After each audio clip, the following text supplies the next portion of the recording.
So the battle for the soul of Africa is well and truly on as the US Secretary of State Antony Blinken announces the country's long-awaited, much-anticipated Biden administration African policy.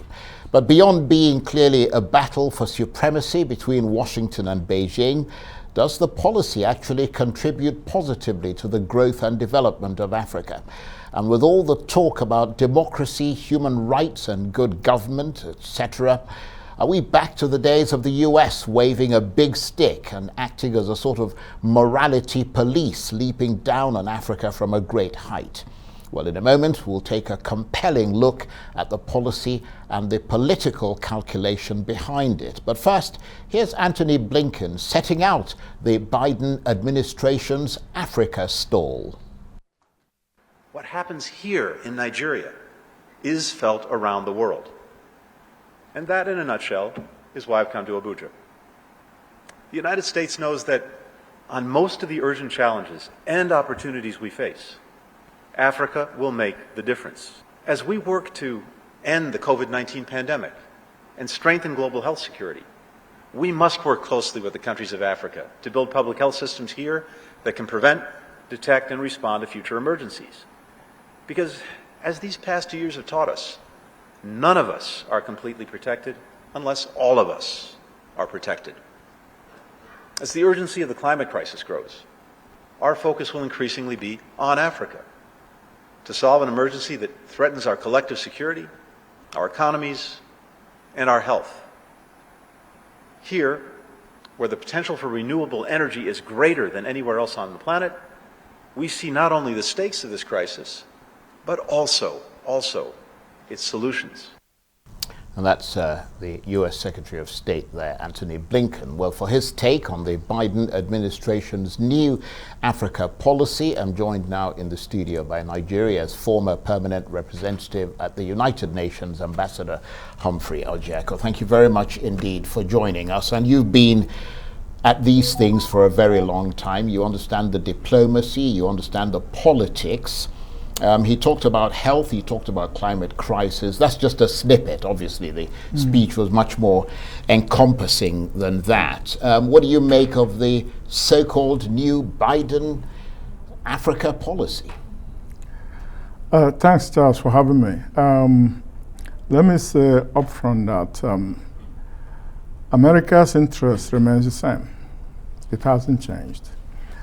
Even in the Trump era, what may have changed so much was the tone, but the deep substance of American foreign policy, that's the core of its own national interest, remains the same. And I think with Mr. Blinken saying the wonderful things he has said, that's a change in tone. But Africa must bear one thing in mind, that what it requires from whether the United States or China or anyone else is cooperation and collaboration, because at the end of the day, it's a competitive relationship between these countries and the African continent. I do not think that Africa should continue to allow itself to be at the center, the midst of contests between the East and the West, no matter who composes it.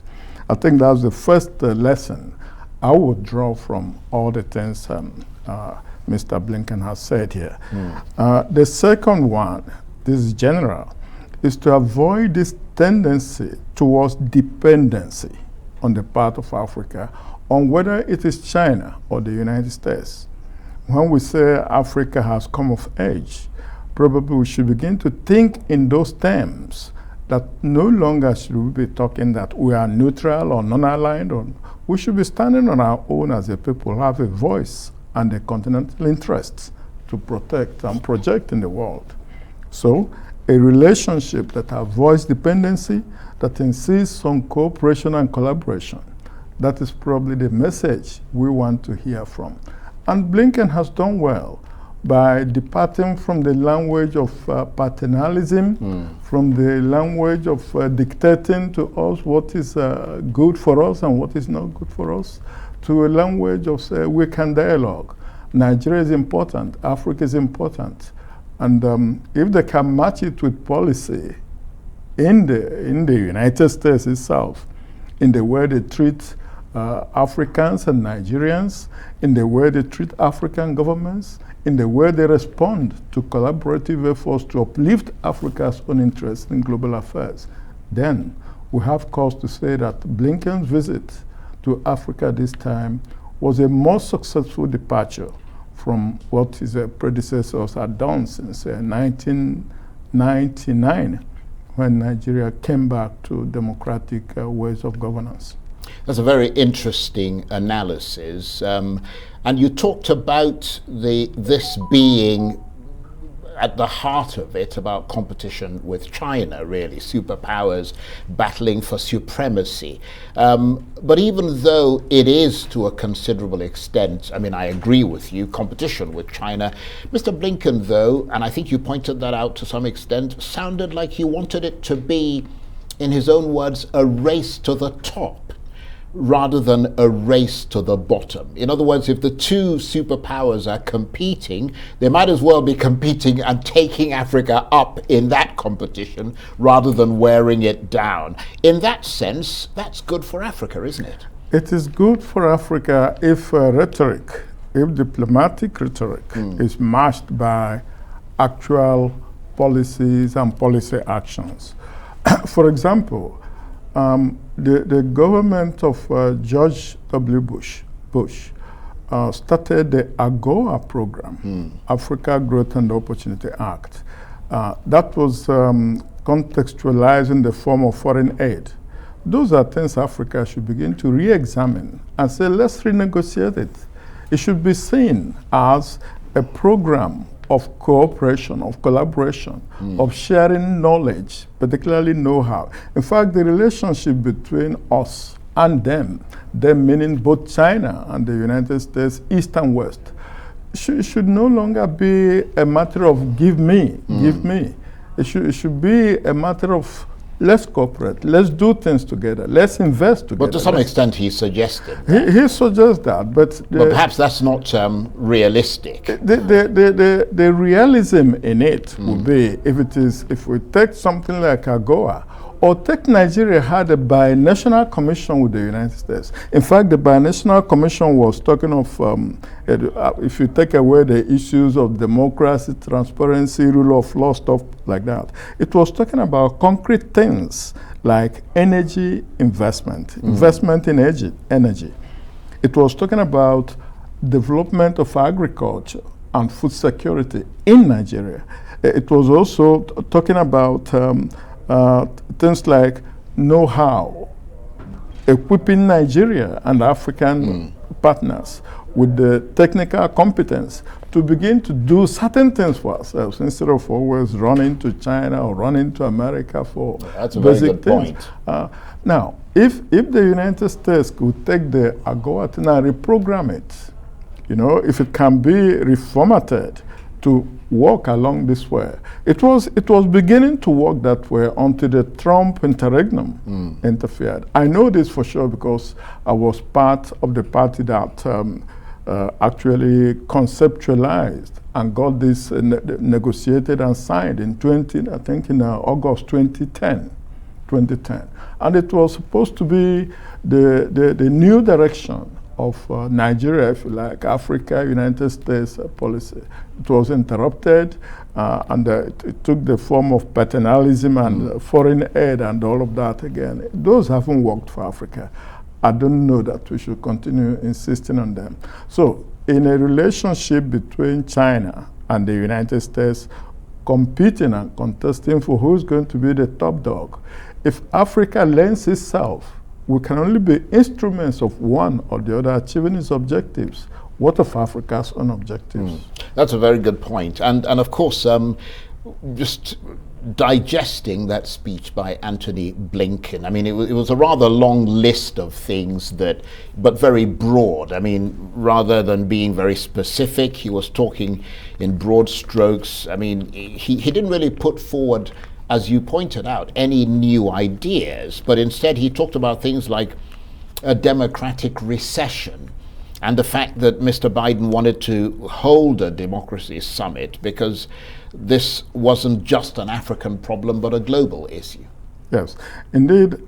Personally, I've been one of the few Nigerian diplomats who was opposed to this paternalistic annual event between, say, China and Africa, between the United States and Africa. I think the last U.S.-Africa summit was held in Washington, D.C. It was in 2014. Obama, wasn't it? Yes, yeah, it was Obama, because I was there. Exactly, yes. and Trump discontinued all that.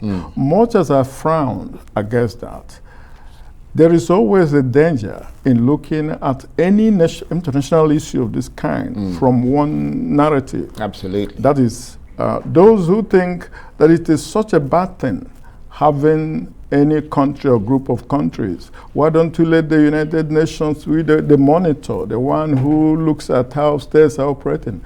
Unfortunately, the United States, the United Nations, when it comes to that responsibility, boils down to the Security Council. And the Security Council is still the United States and China, plus 3 others. When they say no, the United Nations has no teeth to do anything. Either of them. Exactly. Any one of them says no, yes. That's it. So that is why it is important that we also look at the other side of the story when we talk about this total non-interference. The hopes of so many people in Africa today is when the world say we notice what is going on there and we don't like it. It's important. That serves the purpose. Please stay with us. We're going to come back and talk, because that thing about the summit is very important. Yes. You're watching the Arise interview. Plenty more still ahead as we continue our analysis of the Biden administration's long-awaited Africa policy with Nigeria's former representative at the UN, Ambassador Humphrey Orjiakor. Stay with us. Welcome back to the Arise interview. I'm Charles Aniagolu, and as you might have heard, the Biden administration has been laying out its approach to Africa in a speech by the U.S. Secretary of State Antony Blinken in Abuja. Mr. Blinken has been in Africa this week, saying the U.S. wants to back African solutions to African problems.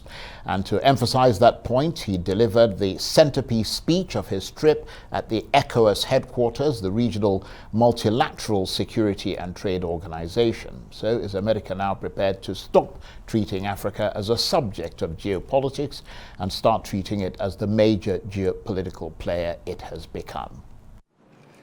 The Prosper Africa initiative aims to increase two-way trade and investment. Our Africa Growth and Opportunity Act, known as AGOA, provides duty-free access to American markets, and we're working to make sure African countries take full advantage of it. We welcome the African Continental Free Trade Area because we want to see Africa's economic power in the world grow. More consumers should gain access to African goods and services. More jobs must be created for Africa's young people, the global workforce of the future.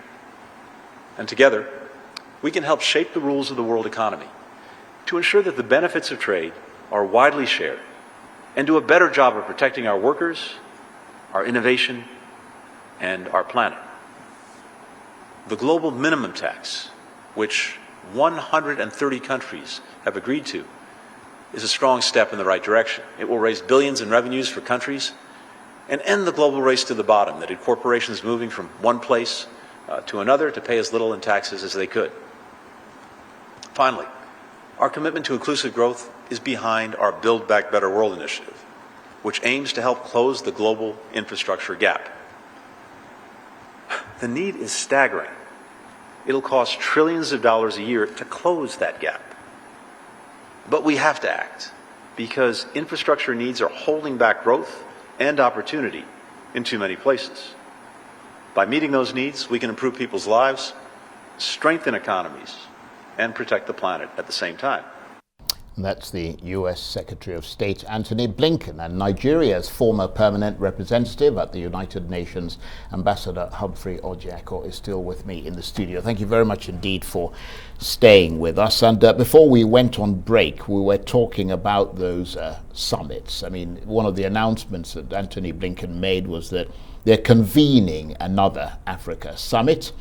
And I'm wondering if you think there is something slightly patronizing about those summits, where all the African heads of state troop to Washington or Paris or London or Beijing or Tokyo to meet with the leader of one country. Honestly, Charles, as a foreign service officer for a long time, I never really believed that those kind of one-man summit on one side and 54 or more African heads on the other side was a very useful question. You know, I didn't think so. I still do not think so. And there are various reasons for thinking that African leaders ought to appreciate the fact that each country, each of the 54 or so countries, is a sovereign, independent country.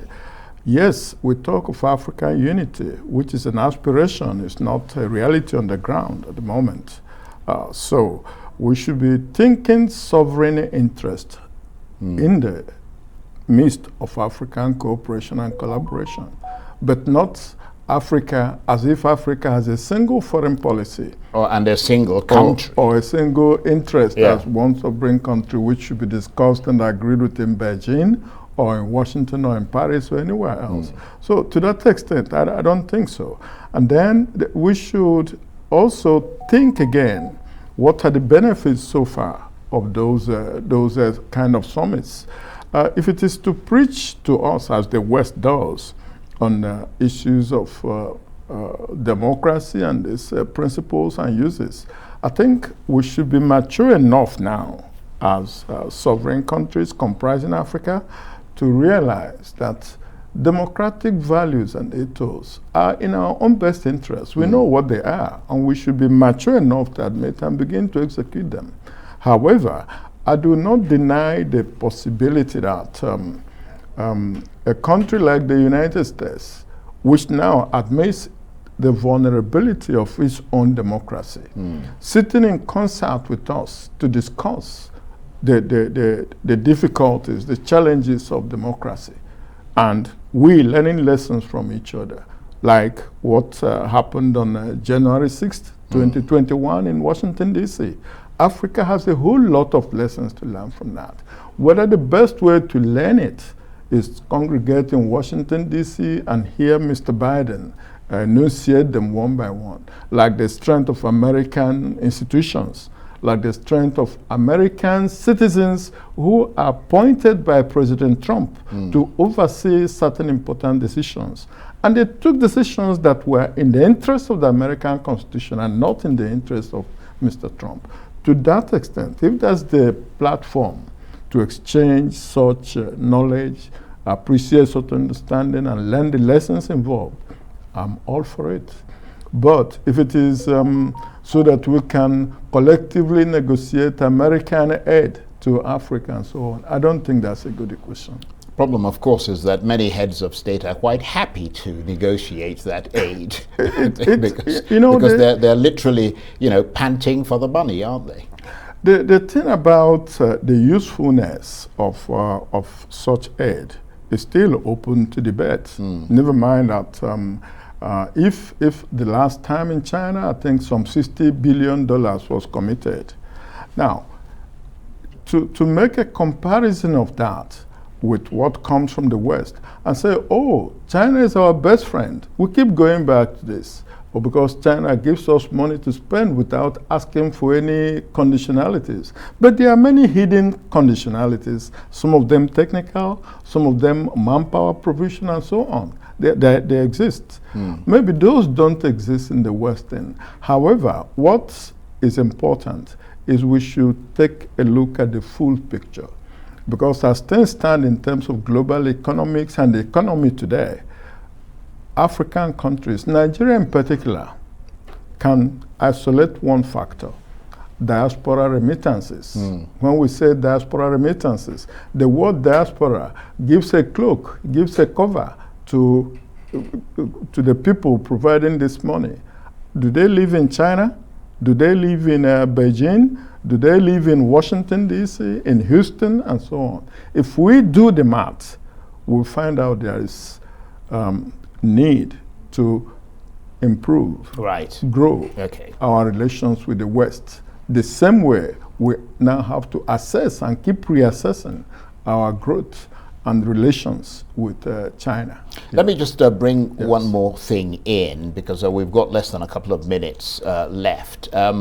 The scene of that speech, which was the ECOWAS headquarters, ECOWAS, of course, the regional multilateral security and trade body for West Africa, emphasizes that point that Mr. Blinken made of Africans collectively finding solutions to African problems, doesn't it? He made it clear that the world needs multilateral institutions like ECOWAS to help solve global challenges, from climate change to the pandemic. That seems to signal that America is well and truly back in that camp of multilateralism. And we've got about a minute. Indeed, that was the great departure of the Trump administration from multilateralism. Multilateralism has an important role to play in the relations among nations. We can't dismiss that. So returning it as a centerpiece of process of pursuing American foreign policy is good for us. ECOWAS is important, extremely important to Nigeria, and anyone who uses it as a platform to spread the knowledge, the message of democracy, of good governance, of the rule of law, development, of trade, of investment, and not necessarily aid. That is the kind of relationship which we're pursuing. Okay. Yes. Ambassador Humphrey Orjiakor, Nigeria's former permanent representative by the United Nations. Always brilliant talking with you. Thank you very much. Thank you.